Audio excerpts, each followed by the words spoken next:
الله أكبر الله أكبر الله أكبر الله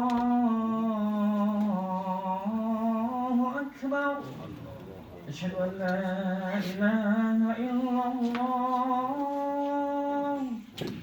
أشهد أن لا إله إلا الله أشهد أن محمدا رسول الله أشهد أن محمدا رسول الله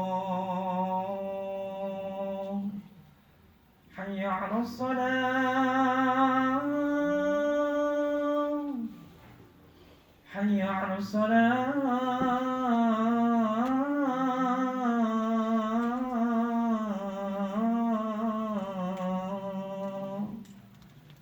حي على الفلاح حي على الفلاح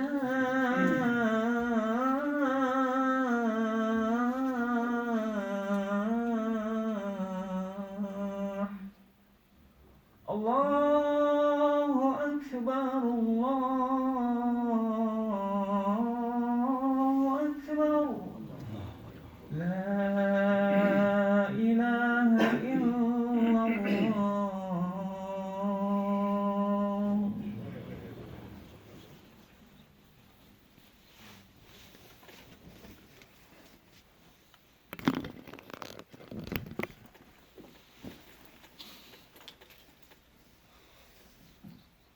إن الحمد لله نحمده ونستعينه ونستغفره ونتوب إليه ونعوذ بالله من شرور أنفسنا ومن سيئات أعمالنا من يهده الله فلا مضل له ومن يضلل فلا هادي له ونشهد أن لا إله إلا الله وأشهد أن محمدا عبده ورسوله صلى الله عليه وسلم وبعد إن الحمد لله.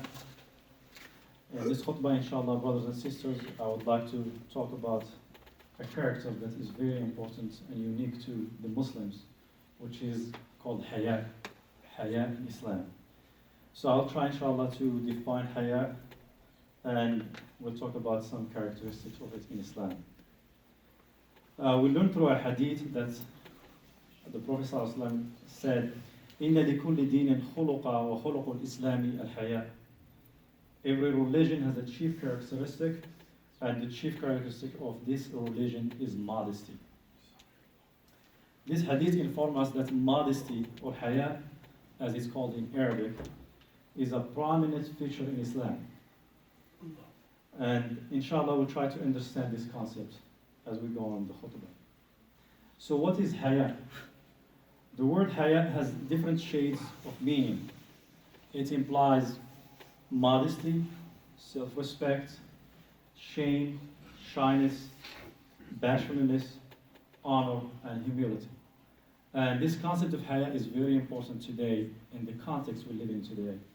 And not just to, I'm talking about the Muslims specifically, and in all the challenges we face in this environment.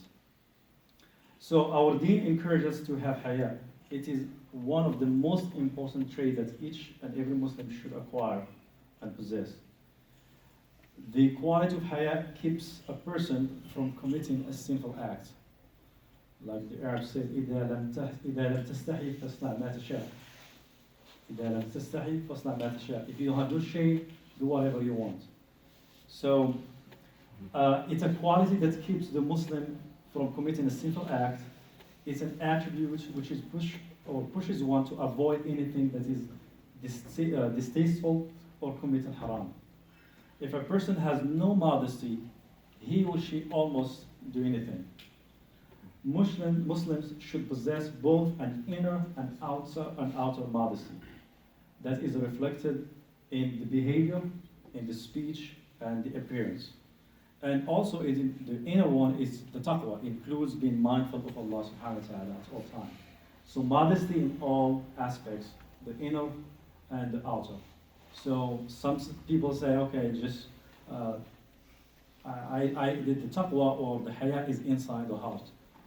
That's not truth. It has to be reflected in everything we do, in the speech, in the way we behave, the way we dress, in all of this aspect, the way we deal in business, and all those things. So what is the status of Hayya in Islam? Allah subhanahu wa ta'ala created human beings with fitrah. The fitrah is the natural state of the disposition that's inclined toward right actions and submission to Allah. So this, our inborn fitrah, can direct us towards Hayya and good morals. So by Allah subhanahu wa ta'ala created us with this inner Hayya. So when we see something that is not right or modest, we can put our hands on our eyes. Even the little children, they know what modesty is. Our fitrah is like a program. It's programmed to feel an easiness when codes of morality are violated or broken. The believer is most in touch with his or her own fitrah and is keen to act in accordance with this natural disposition. Now, nurturing our hayya in our heart is a part of the process of the spiritual growth and development as Muslims to have that relationship or the strong relationship with Allah subhanahu wa ta'ala. Now, what are the rewards of hayya? There are many ahadith related to modesty, and a few of these are.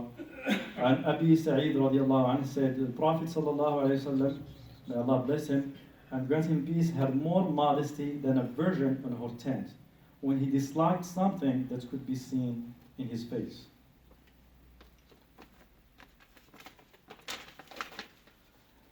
And another hadith, ما كان الفحش, the Prophet sallallahu alayhi wa sallam said, ما كان الفحش في شيء قط إلا شانه ولا كان الحياء في شيء قط إلا زانه.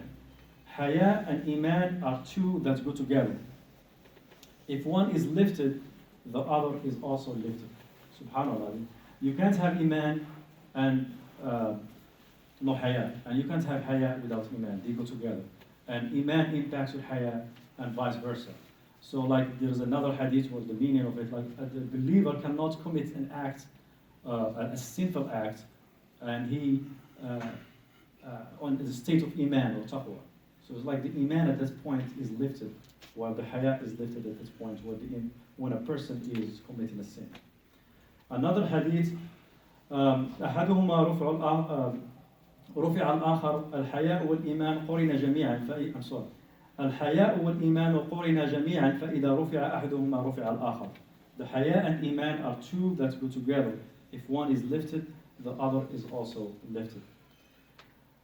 Another hadith, the Prophet ﷺ said, الإيمان بضع وسبعون شعبة أفضلها لا إله إلا الله وأوضعها إمارة الأذى عن الطريق والحياء شعبة من الإيمان.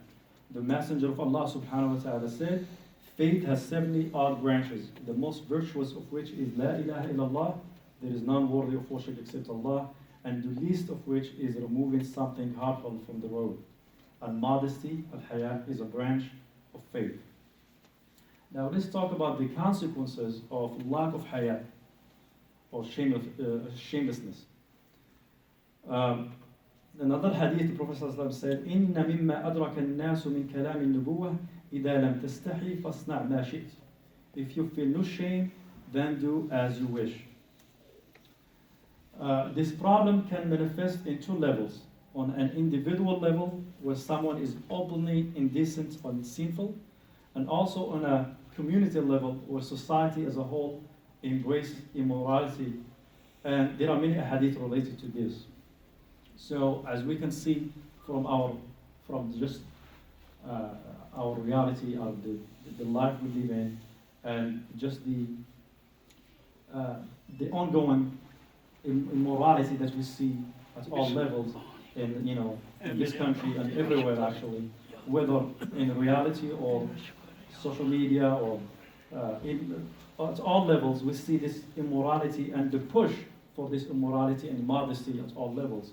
And as Muslims, we have to be mindful and be really keen toward being modest all the time. So how all this starts? When someone sees something lewd or vulgar for the first time, he gets disturbed. Why? Because what we talked about earlier, that's inner fitra. It's kind of like prevent him from continuing to look or commit sin. But if he sees it over and over again, he no longer considers it a big deal. And this is why we are ordered by Allah subhanahu wa ta'ala to protect our eyes. Right? So the first sight is, for you, but the second one, you're not allowed to look again. So you have to protect our sight. We have to protect our what we look at. Then, if he keeps looking and saying, okay, no big deal, he becomes, and if this kept happening, he becomes desensitized. The more we become desensitized, we become more desensitized to shamelessness. And as this keeps going on, the more spiritually bankrupt we become.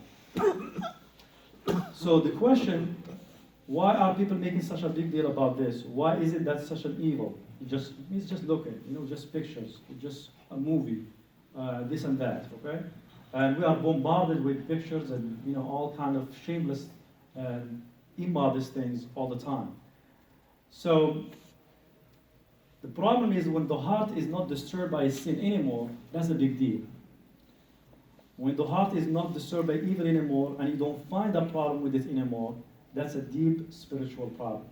And if we have that problem, then we will not be able to concentrate in our prayers. And that's why we complain about we don't have khushu' in our prayers. Well, because of the sins we commit, because of the things we see, in our day, in our lives, the things that we kind of let's pay attention to. Wow, this is not the big deal. Everything becomes just not a big deal. And what's the problem? And if we have that problem, then we'll not be able to concentrate, as I said, in our prayers. We'll not be able to humble ourselves before Allah. And we will not be able to cry before Him. Those things will disappear from our life because we allowed shamelessness to take over our life. While modern day technology, when used wisely, is of utmost benefit, at the same time, when abused or misused, it brings nothing but harm and destruction. Evildoers leave no stone unturned to promote anything that distorts and corrupts Hayya. Entertainment is taking new destructive directions at different levels, and especially targeting kids. And this is a big problem we have. We have to be mindful of what our kids are watching and looking at in social media, in their phones, because there are lots of stuff going on that we are not aware of, and that cannot corrupt that inner fitra that they have. Because the kids are not aware of certain things, and that's how problems start. Entertainment is taking new destructive directions, and the chance of committing crimes become higher in a society where nudity, adultery, violence, drug addiction, lewd music, and distrustful acts are all looked as means of entertainment. When Hayya is distorted, Iman is distorted too. Let's talk now about the types of Hayya. There are many manifestations of Hayya. One of them is to have Hayya toward Allah. So to have Hayya, the taqwa, be conscious of Allah at all times. And as Muslims, we should feel ashamed to have Allah see us doing or hear things, and whether good or bad. So if we about to do something bad, we remember Allah subhanahu wa ta'ala, and we think that we don't want to disbelieve, we don't want to displease Allah subhanahu wa ta'ala. So that's the Hayya toward Allah, Hayya toward the angels, as they are noble and dignified. And as we know, as Muslims, we have two angels, one from the right side and one is watching from the left side, writing everything we do. So if we're mindful that we have two angels that are writing every single act we do, then that's bring that awareness to us, and we have become more aware of Allah subhanahu wa ta'ala that way as well. Then there is Hayya toward other humans, and this is a social characteristic that keeps people from harming one another and from performing indecent acts. There is also Hayya toward the person himself, such that he should be ashamed of his acts that are shameful. And basically the sense of Hayya should affect a Muslim's conduct before Allah, before others, and even when he is alone. Now, what are the implications of Hayya in our modern times? As I said earlier, we're living in a time where we are constantly exposed to nakedness and shamelessness to the extent that we get desensitized to it. Haya applies to all of our five senses: what we see, read, watch, and what we listen to, and what we wear and how we behave in general in our homes and outside. Allah subhanahu wa ta'ala said, وَاللَّهُ يُرِيدُ أَن يَتُوبَ عَلَيْكُمْ وَيُرِيدُ الَّذِينَ يَتَّبِعُونَ الشَّهَوَاتِ أَن تَمِيلُوا مَيْلًا عَظِيمًا. God intends to redeem you, but those who follow their desires want you to turn away utterly. إن الذين يحبون أن تشيع الفاحشة في الذين آمنوا لهم عذاب أليم في الدنيا والآخرة والله يعلم وأنتم لا تعلمون ولولا فضل الله عليكم ورحمته وأن الله رؤوف رحيم. Those who love to see immorality spread among the believers, for them is a painful punishment in this life and in the hereafter. Allah knows and you do not know. Were it not for God's grace upon you and His mercy, and that God is clement and merciful. يا أيها الذين آمنوا لا تتبعوا خطوات الشيطان ومن يتبع خطوات الشيطان فإنه يأمر بالفحشاء والمنكر ولولا فضل الله عليكم ورحمته ما زكى منكم من أحد أبدا ولكن الله يزكي من يشاء والله سميع عليم. O you believe, do not follow Satan's footsteps. Whoever follows Satan's footsteps, he advocates obscenity and immorality. Were it not for God's grace toward you and His mercy, not one of you would have been pure, ever. But God purifies whomever He wills.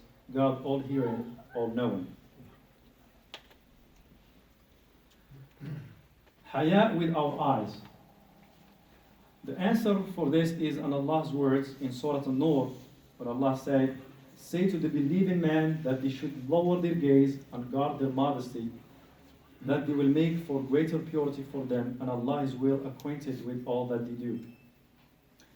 And say to the believing women that they should lower their gaze and guard their modesty, that they should not display their beauty and ornaments except what must ordinarily appear thereof, that they should draw their veils over their bosoms and not display their beauty.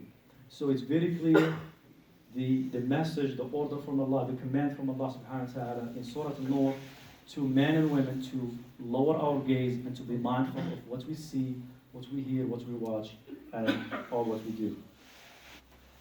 In a hadith, our Prophet sallallahu alayhi wa sallam said, told Ali, Ya Ali, la tutbi'i nadrata nadra fa inna laka al-ula wa laysa laka al-akhir. The Prophet sallallahu alayhi wa sallam said to Ali, do not give a second look, Ali, because while you are not to blame for the first, you have no right to the second. أقول قولي هذا وأستغفر الله لي ولكم فاستغفروا الله إنه هو الغفور الرحيم.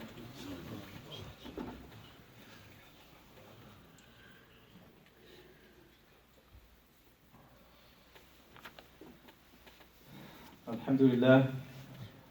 In the first part of the khutbah, we've been talking about hayat. Now we'll be discussing some practical ways of establishing hayat in our lives. Allah subhanahu wa ta'ala said in Surah Al-A'raf, O children of Adam, we have bestowed upon you clothing to conceal your private part and as adornments, but the clothing of righteousness that is best. That is from the signs of Allah that perhaps you will remember. First, with regard to speech, the way we talk, we need to be mindful of using kind words, not using profanity. If we hear profanity, we either leave or we remind the person to not use such things. If we hear our children, they pick it up from school, from their friends, or from whatever, we have to be mindful of that. We have to be mindful of what we're watching, because there are a lot of movies or even games, cartoons, they have a lot of profanity. And it's like, okay, now big deal, like this, even the rating it doesn't work anymore. So don't trust the rating because they allow certain things to go by for the kids. The Muslim is the one who avoids harming Muslims with his tongue or his hands. So we be mindful of our speech. The believer is not a slanderer, nor does he curse others, and nor is he immoral or shameless. Haya with regard to listening, what do we do? What do we allow ourselves to hear? Listening to lewd music as a means of entertainment causes sickness in the heart and leads to deviation of morals. It makes listening to the Quran and Sunnah burdensome for them. Music and Quran cannot be in the same heart. They don't go together, you know. Also, with regard to what we wear, our clothing, we have to be modest, mindful of the kind of clothing. It's clear in the Surah Al-Nur, the order, the command of Allah subhanahu wa ta'ala to the men and the women with regard to hijab. And there are the conditions for hijab as well. This is not about going over the hijab, but that's the command from Allah subhanahu wa ta'ala. But there is what happens if we, as a Muslim, we engage in the shameless act. Allah subhanahu wa ta'ala Ghafur Rahim. We always can come back to Allah. Allah subhanahu wa ta'ala is Tawwab Rahim. So there is always a way for us to come back to Allah by asking Him for forgiveness. And there is a great hope for all of us in Surah Al Imran when Allah said, and those who, when they have committed fahisha, shameless acts, or wronged themselves with evil, remember Allah and ask for forgiveness for their sins. And none can forgive sins but Allah, and do not persist in what wrong they have done while they know. So the key here is to come back to Allah subhanahu wa ta'ala with an open heart, with a clean heart, and ask Allah to forgive us from the shameless acts that we were engaged in, and start all over. And Allah subhanahu wa ta'ala will replace those sayyi'at, with those bad deeds, inshallah, with good deeds. So this ayah is telling us that those persons or those people who, when they have committed a shameless act, meaning they looked at something that they shouldn't have looked at, they went somewhere where they shouldn't have gone, they were with someone that they shouldn't have been with, or they did something they should have done. Imagine what we're doing something, and imagine we're doing something shameless. Our mother or father walks in, and or brother or something we know, and we are going to be kind of like ashamed of what we're doing. But imagine that Allah subhanahu wa ta'ala is watching us and looking at us. And this we need to teach our kids this, okay? They don't need to be afraid of us or just scared of us or okay, I don't want my mother or father to see me doing something. They need to have that mindfulness of Allah, to be mindful of Allah, that taqwa, we have to raise them in such a way that they fear Allah subhanahu wa ta'ala in their own. When they are in situations alone, I see this game has this thing, I'm not gonna do it. I see people talking, using profanity, I'm not gonna engage in it. I'm not gonna look at the opposite sex in a different way, in a way that is not appropriate. So those are things that we can cultivate in ourselves and our kids, inshallah. So brothers and sisters, when we do something shameless, we feel really bad about ourselves. When we feel bad about ourselves, Shaitan comes and says, how are you going to talk to Allah now? What face are you going to show Him? First you do this, and now we think you are going to praise Allah. And so we say, yes, I shouldn't talk to Allah. And we become distant from Allah subhanahu wa ta'ala. And this is how Shaitan succeeds. He wants you to continue in that path of shamelessness. But Allah subhanahu wa ta'ala said, as I mentioned earlier in Surah, the ayah 135 in Surah Al Imran, He gave us the hope. We come back with a clean heart and ask for forgiveness. And Allah subhanahu wa ta'ala, inshallah, will forgive us. So there is a haya in the way, also as I mentioned earlier, we dress, in the way we watch, in the way we listen to, in what we read. So we can't just say this is no big deal. I'm not going to allow my kids to read something, a novel for instance, that talks about shameless things.